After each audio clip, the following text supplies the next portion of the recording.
Le couteau trancha l'air avec une précision mortelle. Mais ce n'était pas la lame qui me transperça le cœur. Alexandre, mon demi-frère, se tenait là, dans la cuisine étroite de notre appartement haussmannien à Montmartre. Ses yeux noirs rivaient aux miens comme s'il avait attendu ce moment toute sa vie. En une fraction de seconde, mon souffle se coupa. Et le monde ce tourbillon incessant de Paris, avec ses klaxons lointains et ses odeurs de pain frais, s'effondra en un silence absolu, ne laissant que nous deux, suspendus dans l'inévitable. Je m'appelais Julien. 25 ans. Un graphiste freelance qui passait ses journées à esquisser des rêves sur un écran, fuyant les miens dans l'ombre de la tour Eiffel qui se dressait comme un géant indifférent au loin. Notre père, un veuf français bourguignon au tempérament bourru, avait refait sa vie 10 ans plus tôt avec une femme italienne flamboyante, apportant Alexandre dans notre foyer comme un cadeau empoisonné au beau. Charismatique. Toujours un pas devant moi dans le cœur de tous. Il avait 23 ans maintenant. Étudiant en art culinaire à l'école Le Cordon Bleu. Avec ce corps sculpté par des heures de course le long de la Seine et un sourire qui pouvait désarmer une armée. Mais ce matin-là, dans la cuisine imprégnée d'arômes de café et de croissants encore chauds, il n'était plus mon frère. Il était autre chose. Quelque chose d'interdit. Tout avait commencé innocemment. Comme ces romances qu'on lit dans les livres jaunis des bouquinistes le long du fleuve. Nous avions grandi ensemble dans cet appartement au plafond haut et au parquet qui grinçait sous nos pas d'adolescents. Père travaillait comme chef de chantier sur les chantiers de la RATP. Absent la plupart du temps. Laissant notre belle-mère, Sophia, naviguer entre ses cours de yoga et ses voyages en Toscane. Alexandre et moi, nous comblions le vide avec des rires forcés et des confidences chuchotées tard dans la nuit. Il était le soleil. Moi l'ombre, il collectionnait les amis comme des trophées. Moi je me réfugiais dans mes croquis solitaires. Pourtant, sous cette surface lisse, une tension couvait. Un fil invisible que ni l'un ni l'autre n'osait tirer. Ce jour-là, je rentrais plutôt d'un rendez-vous raté avec un client revêche près de la Bastille. La porte d'entrée claqua derrière moi. Et j'entendis le cliquetis familier des casseroles. Alexandre était au fourneau. Torse nu malgré le froid automnal qui s'infiltrait par les fenêtres mal isolées. Son dos musclé luisant sous la lampe pendante. Il préparait son plat signature, un coq au vin. Avec ses raisins noirs qui mijotaient dans une sauce riche. Un héritage de nos origines mêlées. Je m'appuyais contre le chambranle, prêt à lancer une plaisanterie sur son tablier taché. Quand il se tourna. Dans sa main, le couteau à un lame affûté comme un rasoir n'était pas pointé vers le poulet.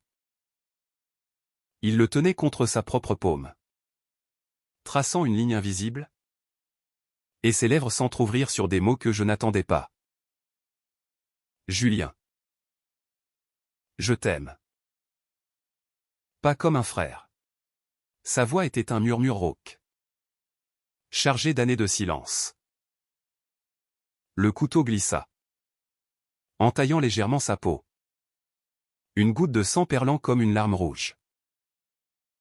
Mon monde s'arrêta. Oui. Mais pas de peur. De désir refoulé.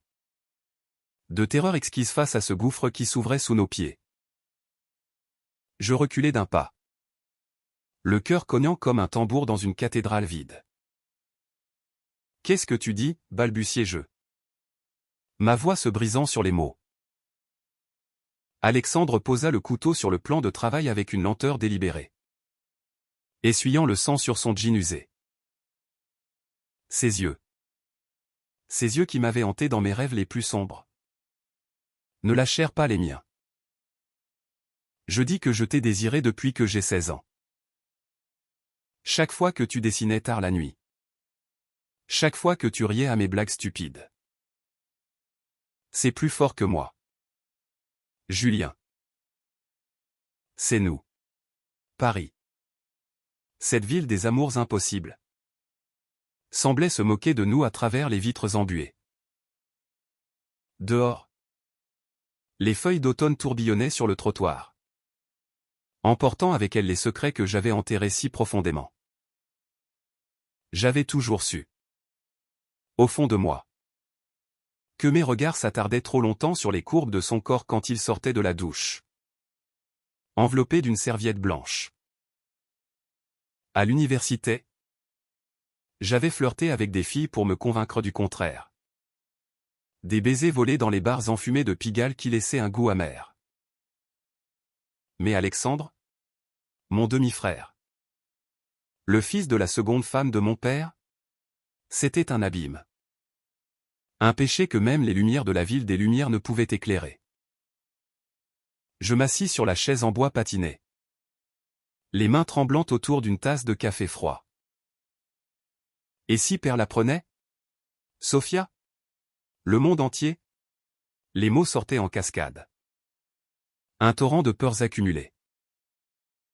Alexandre s'approcha, s'agenouillant devant moi. Sa main chaude sur mon genou.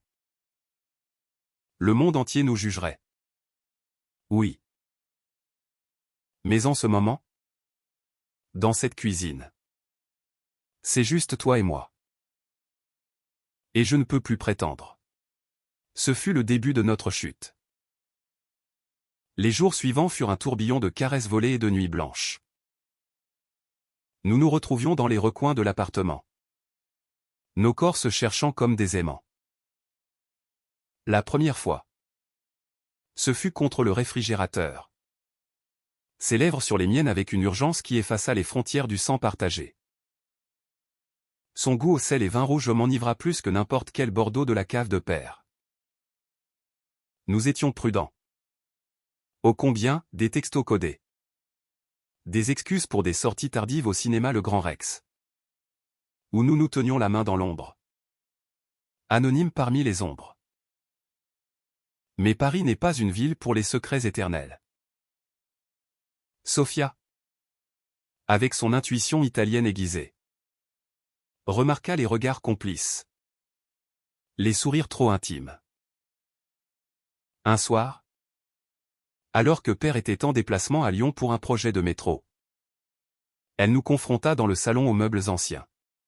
« Qu'est-ce qui se passe entre vous deux ?» demanda-t-elle. Ses yeux sombres perçants comme des dagues.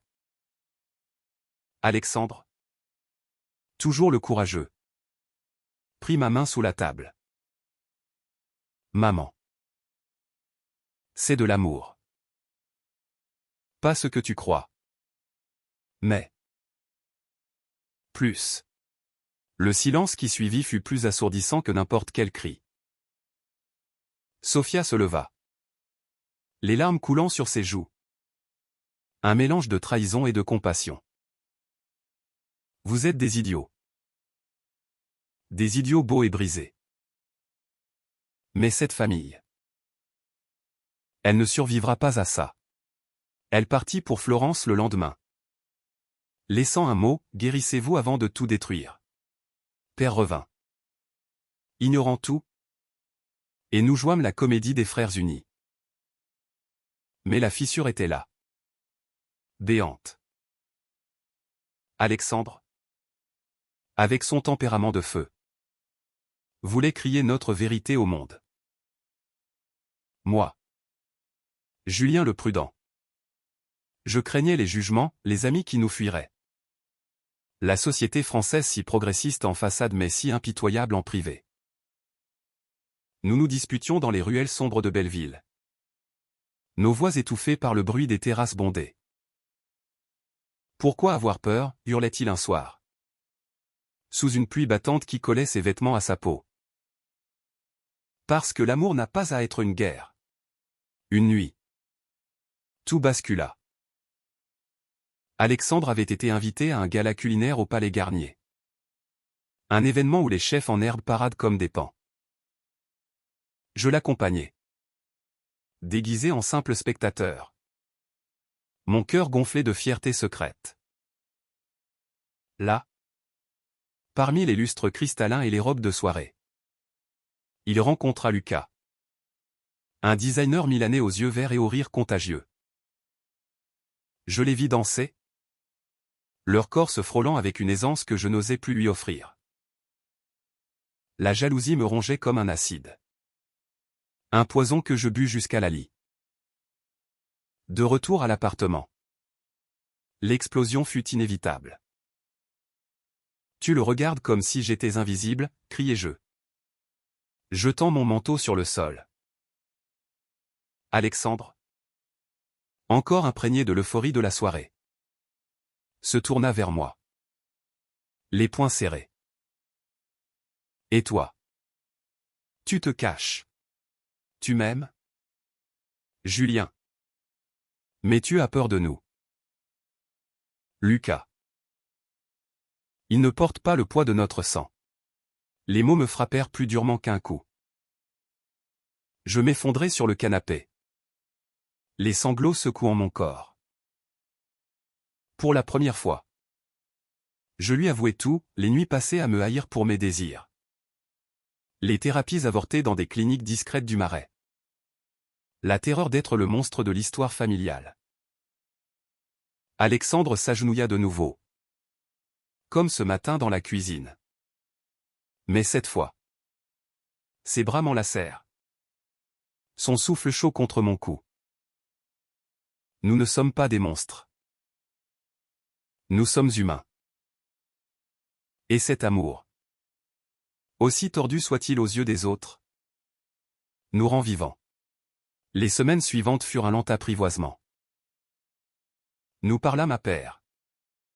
Un soir d'hiver où la neige rare saupoudrait les toits de Montmartre. Assis autour de la table de la cuisine, cette même cuisine maudite et bénie. Nous lâchâmes la vérité comme une grenade dégoupillée. Père.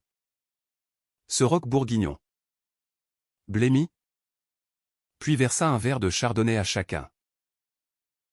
Mes fils. Je vous ai donné la vie. Pas les règles pour la vivre. Si c'est de l'amour, protégez-le. Mais ne me demandez pas de comprendre en une nuit. Sophia revint. Les bras chargés de livres sur l'acceptation et de recettes toscanes pour panser les plaies. La famille se fissura. Puis se raccommoda.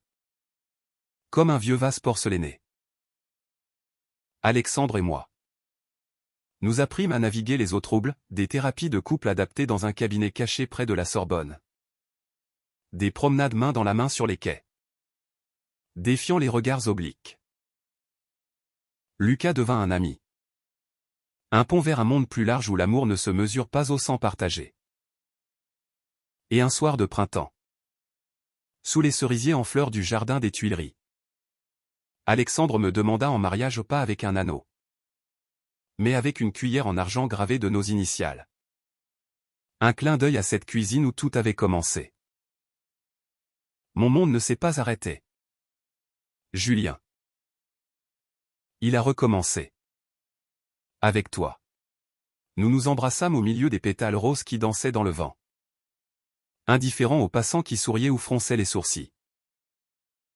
Car dans cette ville d'amours éternels et éphémères, nous avions trouvé la nôtre, imparfaite, crimineuse aux yeux de certains, mais profondément humaine.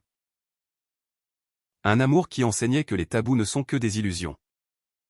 Et que le vrai courage réside dans l'acceptation de soi.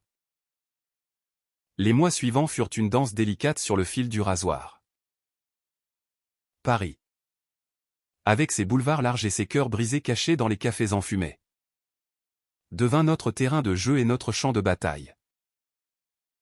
Alexandre, toujours le plus audacieux, insista pour que nous participions à la marche des fiertés. Cette explosion de couleurs et de cris qui envahit les rues du Marais chaque juin. J'hésitais. Mon estomac noué par l'idée d'être vu. Étiqueté. Disséqué par les yeux du monde. Imagine. Julien, me murmura-t-il un matin. Alors que nous prenions notre petit déjeuner sur le balcon minuscule, avec vue sur la butte sacrée de Montmartre. Des milliers de gens comme nous, criant leur vérité.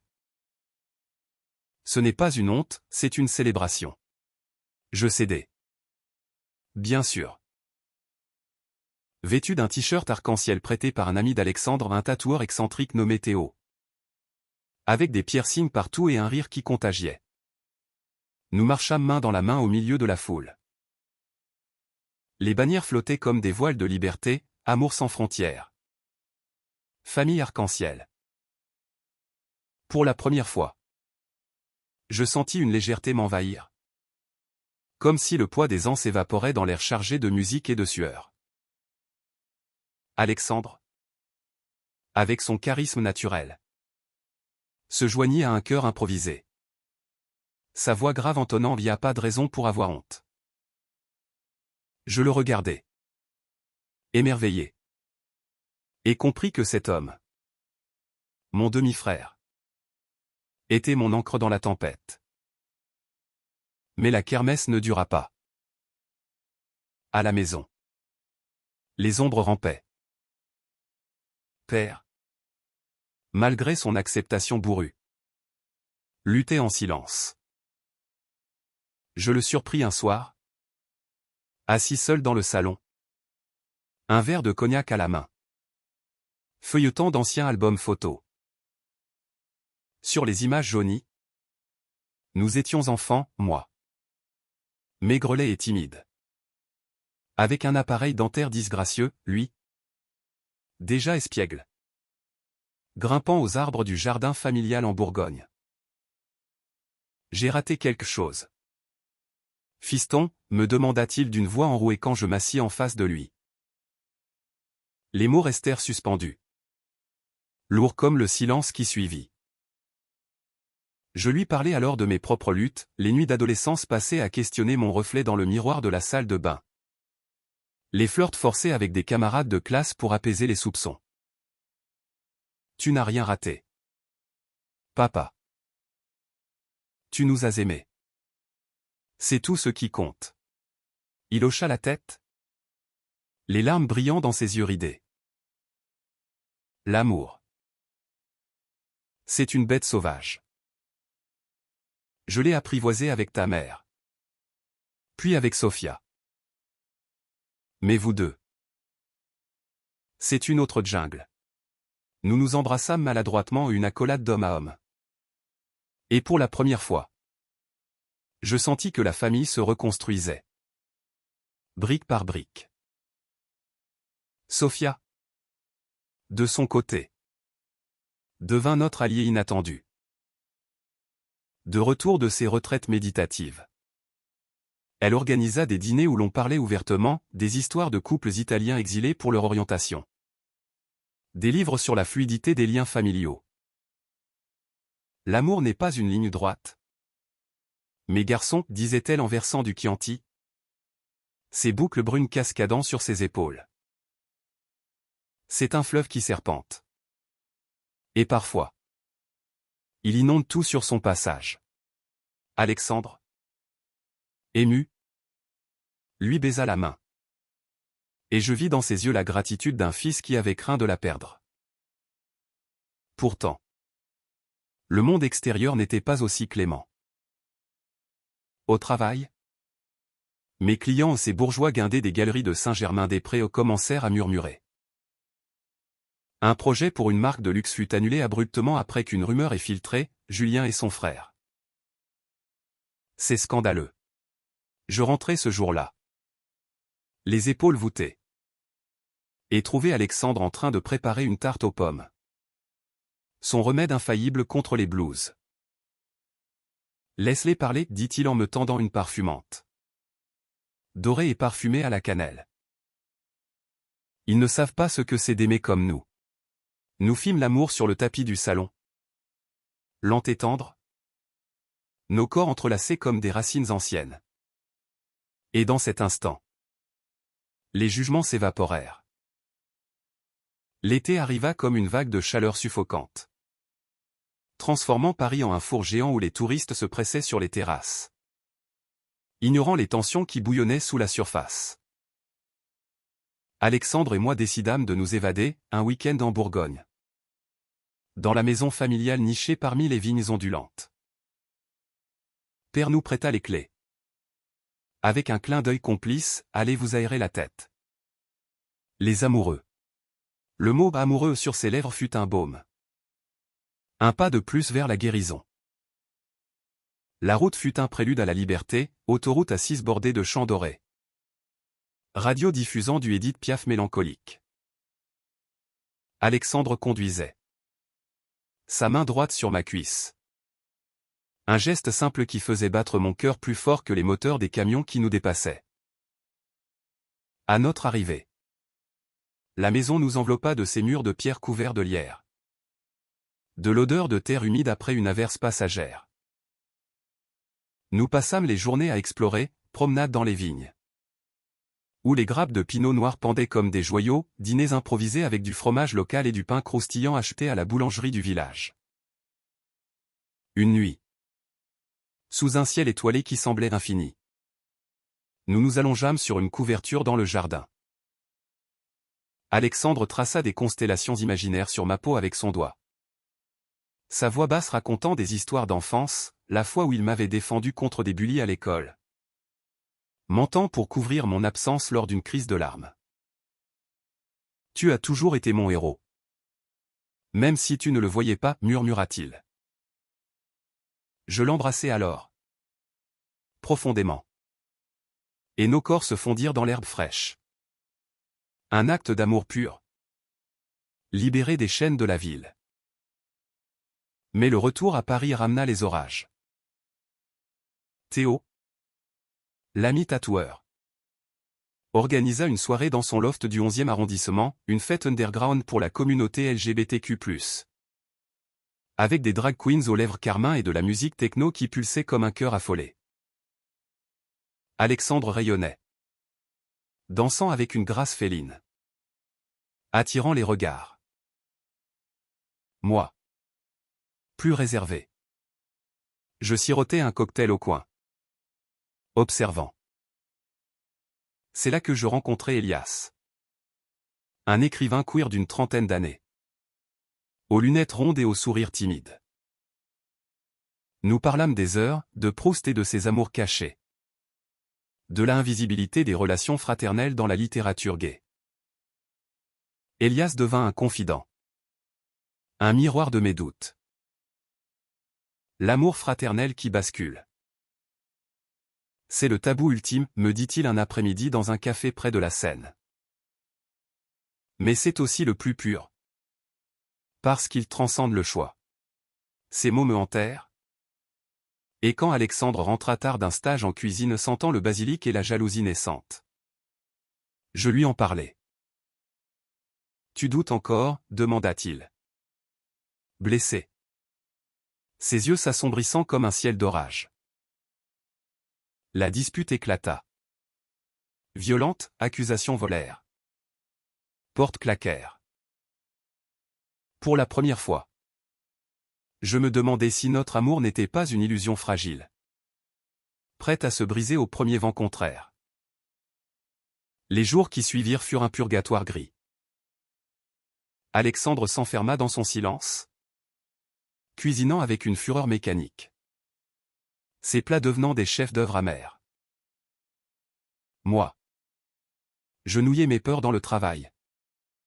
Enchaînant les nuits blanches devant mon ordinateur. Dessinant des couples idéalisés qui me narguaient depuis l'écran. Père et Sophia. Sentant la tourmente. Nous invitèrent à un dîner familial à la campagne. Près de Beaune. Où les vignes s'étendaient comme un océan rougeoyant. Le voyage fut tendu. Nos conversations réduites à des monosyllabes. Mais au dîner. Autour d'une table chargée de bœuf bourguignon et de fromages affinés. Sophia prit les rênes. L'amour n'est pas une ligne droite. Je vous l'ai dit, commença-t-elle. Son accent italien chantant comme une berceuse. Regardez-nous, ton père et moi. Un veuf français et une veuve passionnée. Nous avons dû nous battre contre les familles. Les traditions. Vous n'êtes pas seul. Père. Mâchant un morceau de pain. Ajouta d'une voix bourrue, j'ai vu pire dans ma vie. Des chantiers qui s'effondrent. Des amis perdus à la guerre. Votre amour? C'est une fondation solide. Si vous la bâtissez ensemble. Ces mots agirent comme un catalyseur. Plus tard. Sous les étoiles du jardin. Alexandre et moi nous réconciliâmes. Ses excuses furent des baisers fiévreux. Mes doutes balayés par la certitude de son corps contre le mien. Je ne te lâcherai pas, promit-il. Et je crus en cette promesse comme en un serment sacré. De retour à Paris. Nous décidâmes de nous engager publiquement. Alexandre publia une recette sur son blog culinaire Un amour mijoté à feu doux. Un texte voilé mais clair sur notre histoire. Accompagné de photos anonymes de nos mains entrelacées sur une planche à découper. Les réactions fusèrent, soutiens enflammés de la communauté. Trolls haineux qui nous traitaient de pervers. Mais au milieu du bruit. Un message toucha mon cœur, celui d'un jeune homme de province. Qui avoua avoir fui sa famille pour les mêmes raisons. Vous m'avez donné du courage, écrivait-il. L'automne revint. Avec ses pluies mélancoliques qui lavaient les rues de la capitale. Nous adoptons un rythme nouveau, des ateliers d'écriture avec Elias. Où nous explorions nos peurs à travers des histoires fictives, des cours de danse tango dans un studio caché du quartier latin. Où nos corps apprenaient à se fondre sans mots. Alexandre excellait. Bien sûr. Son sens du rythme inné le rendant fluide comme l'eau de la Seine. Moi. Je trébuchais. Mais ses rires encourageants me portaient. Un incident nous secoua, lors d'une visite chez un oncle conservateur en Normandie. Les langues se délièrent. C'est contre nature, cracha l'homme. Rouge de vin et de rage. Après avoir surpris un geste tendre. Père se leva. Imposant. Et le mit dehors sans un mot de plus. Sur le chemin du retour. Dans le train brinque-ballant. Il nous serra l'un contre l'autre. La famille. C'est qui vous choisissez. Pas qui le sang impose. Noël approcha. Et nous l'organisâmes dans l'appartement, un sapin décoré de guirlandes arc-en-ciel. Un festin où Alexandre fusionna nos héritages risotto à la truffe bourguignonne. Sophia pleura de joie. Père leva son verre à l'amour victorieux. Pour la première fois. Nous étions entiers. Le printemps apporta des défis plus intimes. Alexandre découvrit qu'il était séropositif, un test de routine après un don de sang. Le monde s'arrêta de nouveau. Dans le cabinet médical stérile du 5e arrondissement. C'est gérable, dit le médecin. Mais la peur nous étreignit comme une étau. Je tins sa main. Jurant fidélité dans la maladie comme dans la santé.